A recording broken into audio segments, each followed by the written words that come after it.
right, powers of I. So powers of I, we've already learned that the square root of -1 equals I. So if we square this, you remember that these are inverse operations, so a square root and a power of 2 are inverse operations. So if those cancel each other out, that means that that equals -1. So we could say that the square root of -1 squared is the same as I squared, and therefore we can say that I squared equals -1.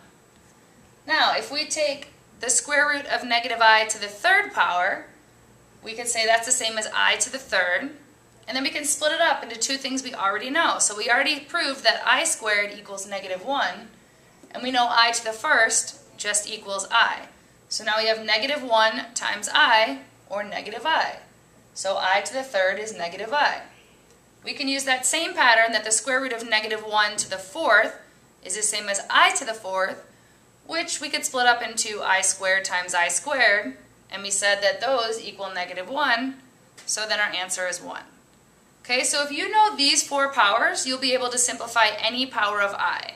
So the summary is over here, and this you should copy into your notes, and you need to memorize these four. These are the reasons why we get these four answers. And it's really important that you memorize these four.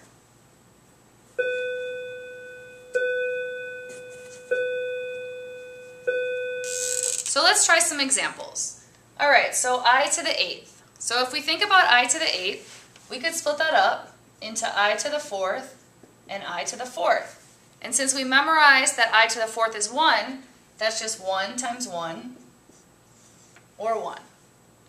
All right, then we look at I to the 14th. So we think, how could we split that up? Okay, well I could do I to the 4th 3 times, because I know that's I to the 12th, and then what's left over? But I squared.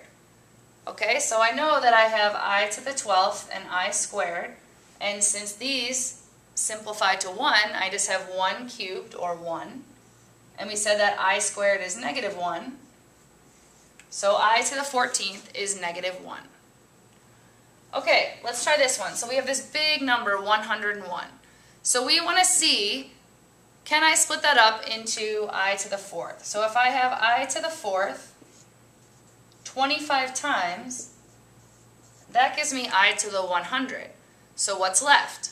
Well, just I to the 1st, which is I. So again, anything raised to the 4th power is 1, and 1 raised to any power is 1. So therefore, all of this simplifies to 1, and I have left over, the remainder is 1. All right, so let's try this, 43. So we want to see how many groups of I to the 4th are there in there. So I have I to the 4th, and there's 10 groups in there. So I can raise that to the 10th power. So I know that this all equals 1, and what do I have left over? I have left over I to the 3rd. Okay, so I remember from before that I to the 3rd actually simplifies to -I. Okay, so again, if you memorize that pattern, you know that you'll always have a 25% chance of getting any of these right, because the only possible answers are I, -1, -I, or 1. All right, let's try some more examples.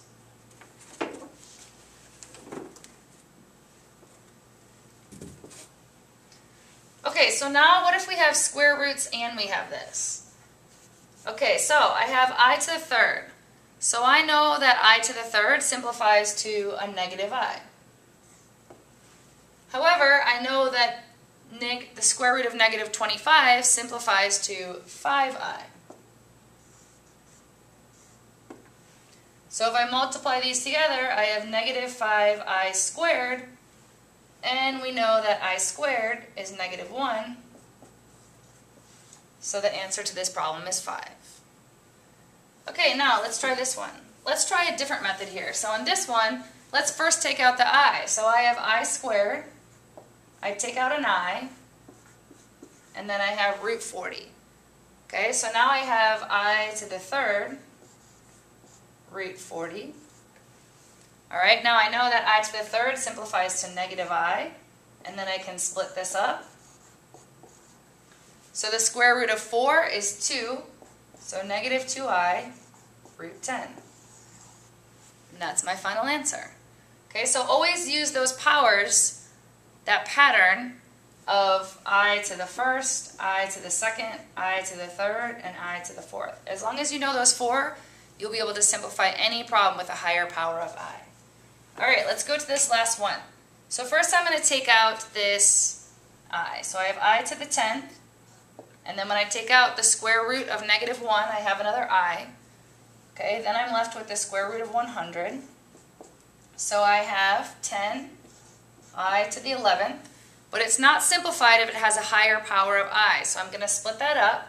Okay, so I to the 11th, I would have I to the 4th squared, which is I to the 8th, and I have 3 left over. So I can simplify this into 1 times I cubed, and we know that I cubed equals negative I. So my final answer is negative 10I.